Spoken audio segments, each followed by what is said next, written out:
The Utah Jazz are issued a $100,000 fine for tanking? What do we think?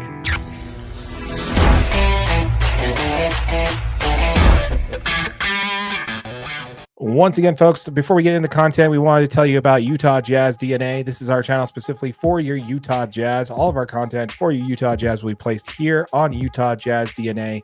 Be sure you're subscribed to the channel. Make sure you hit that notification bell. Once this channel hits 1,000 subscribers, we're going to be giving away one of those new Utah Jazz Road black jerseys. So be sure to check it out. We'd love to have you on board. So be sure to subscribe and smash that like button for your boy AJ right over there. Boom, make it happen. All right, so let's go ahead and get into our first topic here that we want to discuss, which was the Utah Jazz. The Utah Jazz were hit with a $1,000 fine. $100,000. Sorry. Yeah. $100,000 fine for violating the player participation policy. Did you read this? I absolutely did. According to the league, what the violation occurred when the Jazz failed to make player Lauri Markkanen available when Utah took on the Washington Wizards of all teams on March 5th, as well as some other recent games. You know the best part about this whole thing? The Jazz have a better record when Markkanen is out at 6-16 than they do when he plays at 9-37.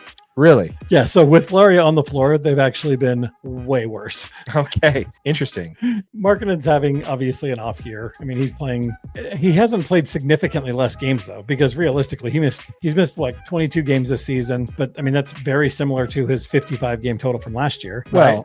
They also did this last year too. Yeah, I mean you're right, but it felt like he was on the floor more last year than it did like he was on this year. Like it's felt like it's been pretty repetitively Lauri's out.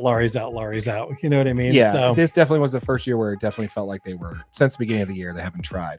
But I think at the beginning of last year, they did try a little bit more, and at the deadline when they tried to make some moves to bring in some more talent. And then once they did, they just shut him down. I think that's kind of what it talked about. Ken Pomeroy did an excellent interview when he talked about this. Ben Checketts of ESPN 700 said he feels like the Jazz are kind of being singled out here. 100%. It wasn't just about the excessive amount of time Markkanen has been missing lately. It was just the tip of the iceberg. The league has been paying attention to how the team aggressively engaged in tank behavior in the second half of the season for the last 3 years. And when they do these investigations, it happened to Dallas when they sidelined Luka and Kyrie. If they played that last game and won that last game, then they lost their draft pick. Yeah. So they intentionally sat them. So it's kind of similar to an investigation of that standpoint. At this point, they felt that they met the restrictions there, and the Jazz got hit with that $100,000 fine. I don't know, man. I could see that, but I could also understand, like, dude, this is not something that's exclusive to the Utah Jazz. No, I mean, you're absolutely right. And the fact is there is a third of the league right now that is actively trying to lose basketball games. All of them are in a power struggle to try to get to that last spot or those top 3 spots to get their 14% chance to get the number 1 overall pick. And the Jazz are doing it. Obviously, since this happened, that you've seen Lauri in every game since then. Right. I think he might be inactive tonight. He is inactive tonight, yes. But this is against game, which is funny because it's against Washington. Right. Both have 15 wins. It's the tankathon game of all time. Like, who can be worse all night? Yeah. I think that's kind of the point. If all the other teams that are kind of in this mix of the bottom 5, let's say, out of all of them, we're the only ones with an active all-star on the team. Exactly. But that's kind of the problem. Like the other 4 teams would have traded this guy away, and we didn't. So it's kind of a target on our back. This guy has a win share of over 28 win shares per season when he's playing in normal minutes on a team that's trying. And I think that's probably the number that sticks out the most, right? Lauri's good for 28 wins just by himself. Yeah. Like, just send Lauri out there with 4 other crazy people and he's going to still get you 28 wins. His win share is 28, and this year his win share is 3. Yeah. So that's kind of showing you what the Jazz are doing intentionally, and it's kind of obvious. So yes, I kind of see that side of it. I do understand that they're kind of making it obvious of what they're doing, but at the same time, man, I really think it's kind of sus that we're the only ones that got popped for that $100,000 fine. I think it's a little sus on that. You and I could both sit here and think about it for maybe 10 minutes, and we can find other evidences of when teams did this in the last couple of years where it's been quite obvious. Maybe it's just because other teams didn't have an all-star caliber player that needed to sit. I don't know. I could be wrong on that one. I would be curious, and we probably should have researched that a little bit more, but I think you're absolutely right. I guarantee there are some teams that have quote unquote all-stars that have sat them blatantly to lose basketball games.